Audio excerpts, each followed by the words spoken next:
आने वाले समय में सरकारों के लिए एक नसीहत बनेगा कि कोई भी सवर्ण समाज के खिलाफ कानून लाने से पहले सरकारें सोचेंगी कि ये समाज जागरूक हो चुका है या अपने हक की लड़ाई लड़ना जानता है। इन नेताओं को भी चिन्हित करिए जो आपके लिए खड़े नहीं होते हैं, और जो आपके लिए खड़े नहीं होते हैं, केवल समाज के नाम पर वोट मांगते हैं, केवल जाति के नाम पर वोट मांगते हैं, उनको वोट देना बंद कर। नमस्कार दोस्तों, अगर आप सामान्य वर्ग से आते हैं, अगर आप सवर्ण वर्ग से आते हैं, तो सरकार की नजर में आप गुंडे हैं, मवाली हैं।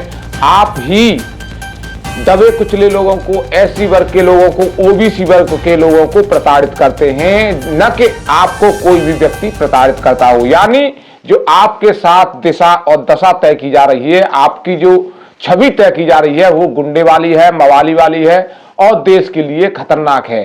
यानी जो आपके पूर्वजों ने देश के लिए कुर्बानियां दी वो बिल्कुल बेकार हैं। आपके बच्चे जो देश के लिए कुर्बानियां दे रहे हैं वो बेकार है।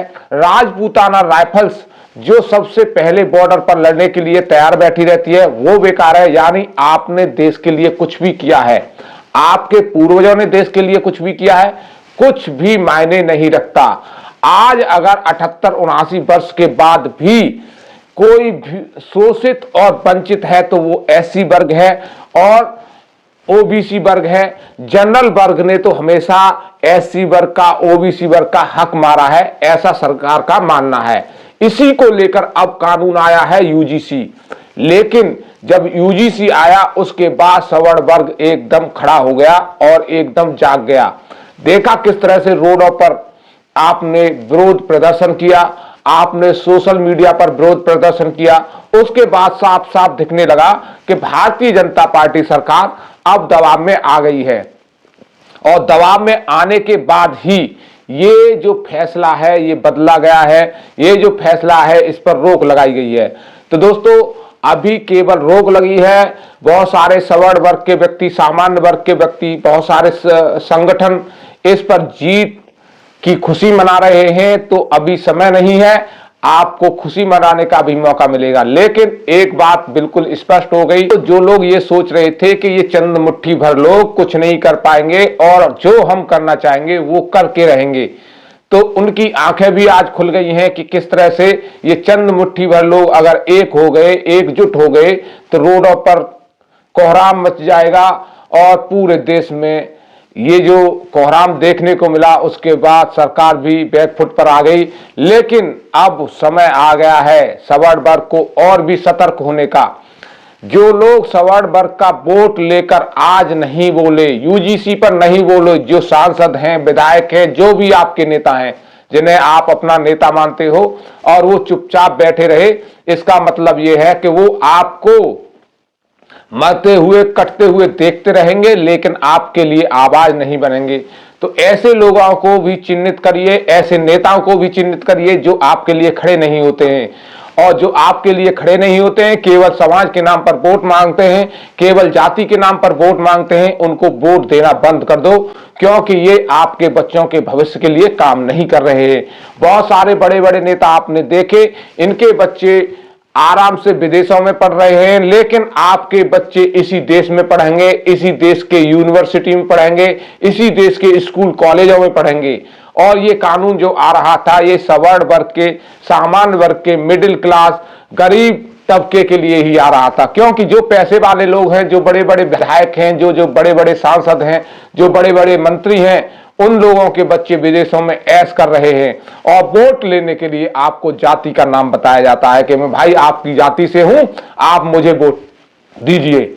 लेकिन अब जब यूजीसी लागू हुआ तो उस समय पर कौन यहां पर खड़ा था? और ये एक पार्टी की बात नहीं है दोस्तों, ये सभी पार्टियों की बात है।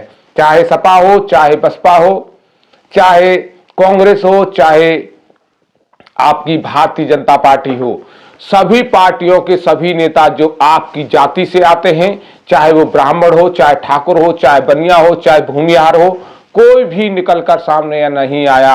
यानी इनको अपनी कुर्सी प्यारी है, यानी इनको अपनी सत्ता प्यारी है। ये केवल अपनी सत्ता के लिए, अपनी कुर्सी के लिए काम कर रहे हैं। ये जनता के लिए काम नहीं कर रहे हैं, ये अपने समाज के लिए काम नहीं कर रहे हैं।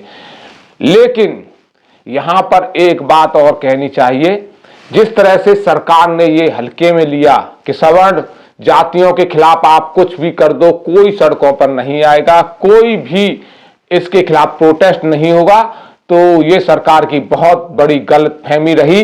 और जिस तरह से एकजुटता दिखाई सवर्ण समाज ने, ये बहुत अच्छी बात रही। आज दिखा है कि सवर्ण समाज एकजुट होकर सड़कों पर आया।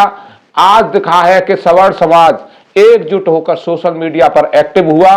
ये आने वाले समय में सरकारों के लिए एक नसीहत बनेगा कि कोई भी सवर्ण समाज के खिलाफ कानून लाने से पहले सरकारें सोचेंगी कि ये समाज जागरूक हो चुका है या अपने हक की लड़ाई लड़ना जानता है। और जिस तरह से सवर्ण समाज ने अपने हक की लड़ाई लड़ी है, इसी का ये नतीजा है कि सुप्रीम कोर्ट ने आनन फानन में इस पर रोक लगाई है।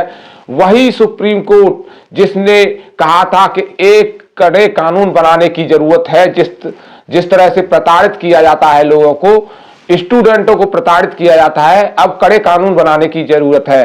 तो उसी सुप्रीम कोर्ट ने जब देखा कि एक समाज पूरी तरह से उग्र हो चुका है, एक समाज इस कानून को मानने के लिए तैयार नहीं है, तो आनन फानन में उस पर रोक लगा दी। इसका फायदा अब किसको होगा, इससे अभी आकलन नहीं किया जा सकता है। दोस्तों, एक बात तो साफ हो गई कि सभी पार्टियां, चाहे कांग्रेस हो, चाहे सपा हो, चाहे भारतीय जनता पार्टी हो, चाहे अन्य क्षेत्रीय पार्टियां हो, सभी पार्टियां सामान्य वर्ग के विरोध में खड़ी हुई नजर आईं। किसी भी पार्टी ने अगर सामान्य वर्ग के समर्थन में एक भी बात बोली हो तो बताओ। कितने दिन से, लगभग 15 दिन ये प्रोटेस्ट चला है, कोई भी पार्टी निकलकर सामने नहीं आई कि सवर्ण समाज के साथ ये गलत हो रहा है, सामान्य वर्ग के साथ ये गलत हो रहा है, इसका हम विरोध करते हैं। यहां तक ये रहा कि संदीप चौधरी ने एक शो किया और उसमें साफ साफ कहा कि इस पर डिफेंड करने के लिए वो अपने प्रवक्ता नहीं दे रहे हैं। यानी इनको इतना डर है कि सामान्य वर्ग के साथ कुछ भी होता रहे, हम नहीं बोलेंगे। लेकिन सामान्य वर्ग में इतना मादा है, इतनी ताकत है कि वो अपनी आवाज बुलंद कर सकता है और अपनी आवाज बुलंद करके अपने खिलाफ हो रही साजिशों को रोक सकता है। लेकिन जिस तरह से सुप्रीम कोर्ट ने अभी आदेश दिया है, केवल और केवल इस कानून पर रोक लगाई गई है, अभी इसमें सुनवाई होना बाकी है। आने वाले समय में क्या होगा, ये पूरी जानकारी आपको देते रहेंगे और लगातार ऐसे मुद्दों पर हमारी नजर बनी हुई है। दोस्तों, आप हमें फॉलो और सब्सक्राइब कर लें। जो खबरें आपको नहीं दी जा रही हैं, उन खबरों को लेकर हम आते हैं। तो हमारा वीडियो देखने के लिए आपका बहुत बहुत धन्यवाद। आप सच 24 लाइव को सब्सक्राइब और फॉलो कर लें। नमस्कार, धन्यवाद।